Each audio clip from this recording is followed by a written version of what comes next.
Every year, usually during our graduation ceremonies, UBC has the honor of bestowing honorary degrees upon individuals who, in the opinion of the university community, have fit the criteria of excellence and eminence in their chosen field.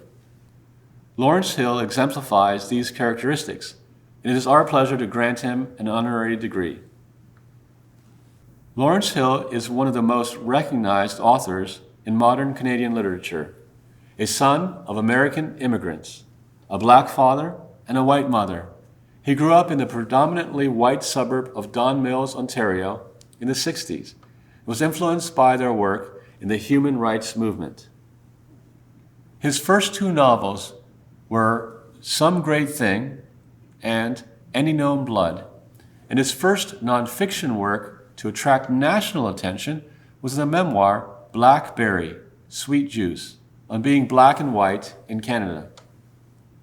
His third novel, The Book of Negroes, attracted widespread international attention, winning the Commonwealth Writers' Prize, Canada Reads, and other awards. The Book of Negroes television miniseries, which he co-wrote with director Clement Virgo, attracted millions of viewers and won 11 Canadian Screen Awards. His highlighted nonfiction work includes Blood, The Stuff of Life, the source of his 2013 Massey Lectures, for which he received the Hamilton Literary Award for Nonfiction. His feature essay, Act of Love, The Life and Death of Donna May Hill, appeared in the Globe and Mail in 2018 and contributed to a national discussion about medically assisted dying.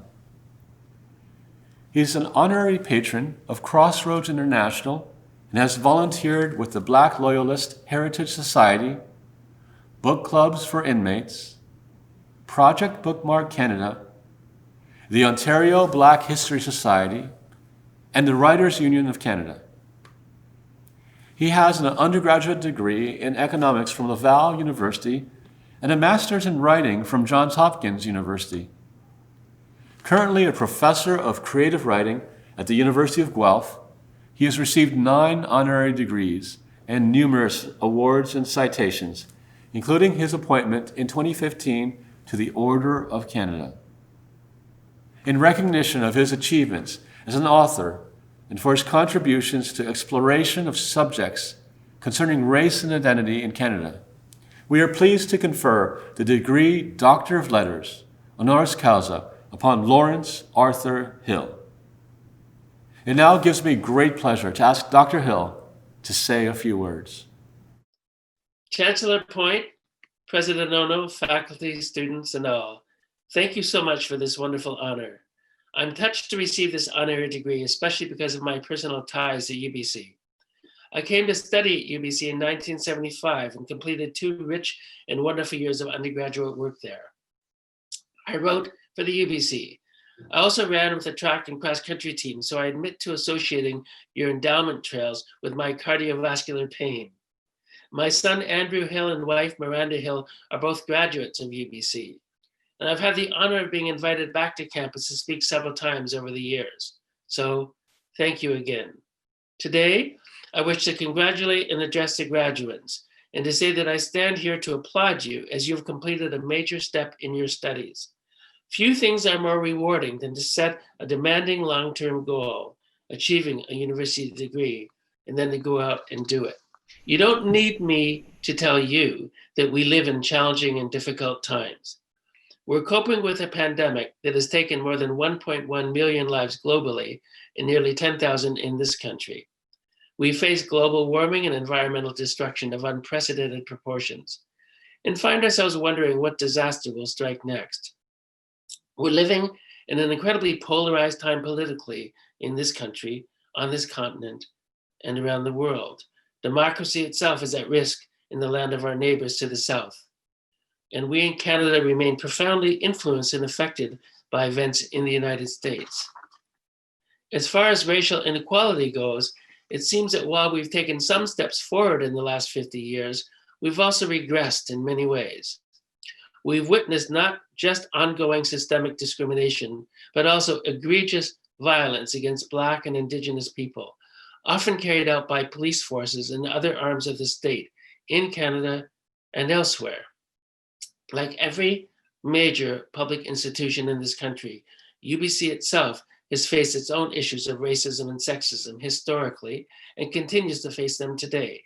To move forward, we must acknowledge our failures. We must be honest about them. I cite these challenges to inspire you. I need you. My family needs you. My friends, neighbors, and fellow Canadians need you.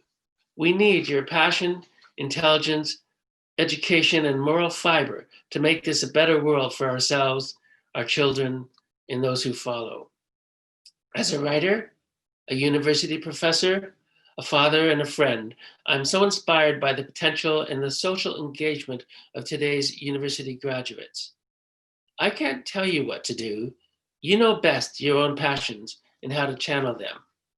But I can tell you that in 5, 10, 15, and even 30 years, your lives will feel more fulfilled if you follow your dreams and wake up each day excited about the things that you will do, the people with whom you will collaborate, the people you love, and the society that you're changing. I'm lucky to have found the work that most excites me and to have spent most of my life as a writer. It's a mark of luck and privilege to be able to follow your passions and to monetize them. But your passions don't have to be limited to paid work. You may find great fulfillment as a volunteer soccer coach or as a math tutor or working as I have as a volunteer with book clubs in federal penitentiaries or with charitable organizations such as Crossroads International to advance the social and economic prospects of the lives of girls and women living in sub-Saharan Africa. I can certainly tell you that many of the most satisfying things I've done have not been for remuneration or for professional advancement. I hope that you too make room in your lives to offer your skills, knowledge, and kindness as a volunteer. As many of you already know, it feels even better to give than to receive. I'm the child of American immigrants, a Black father and white mother, who came to Canada the day after they married in the South in 1953. They became passionate Canadians and spent the rest of their lives in the human rights and Black history movements in Canada. One day, when I was 10, I saw a disturbing headline in the newspaper on the breakfast table. I asked my father when I would become responsible for all the troubles in the world. My father replied, "As soon as you become aware of the problems, you join in the responsibility for solving them." I can add that awareness is not a passive activity. Awareness can be and should be sparked by your own engagement with the issues of the day and with your sustained interest in understanding and empathizing with the lives of Canadians and of people around the world. I urge you to talk to your neighbors, debate with your friends and colleagues, and with those who hold opposing views, and advance your own awareness by expanding your social and professional networks. Go out of your way. Get to know somebody outside your usual social circle. Be open to learning and to having your assumptions challenged. If you hope, as I do, that the Black Lives Matter movement will count for something and bring about lasting change, do the work. Learn about the histories and the current lives of Black and Indigenous peoples in Canada.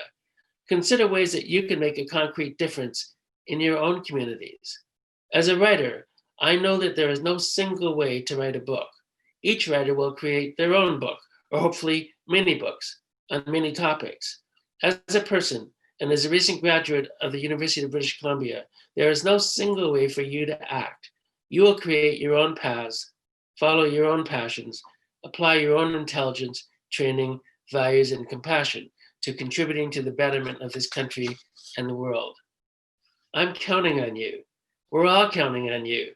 And you, in turn, will one day count on your own children and grandchildren to do the same. Congratulations and good luck. And I hope our paths will meet again. Seek me out, and I'll seek you out. Let's build on our commonalities and do good things. Thank you.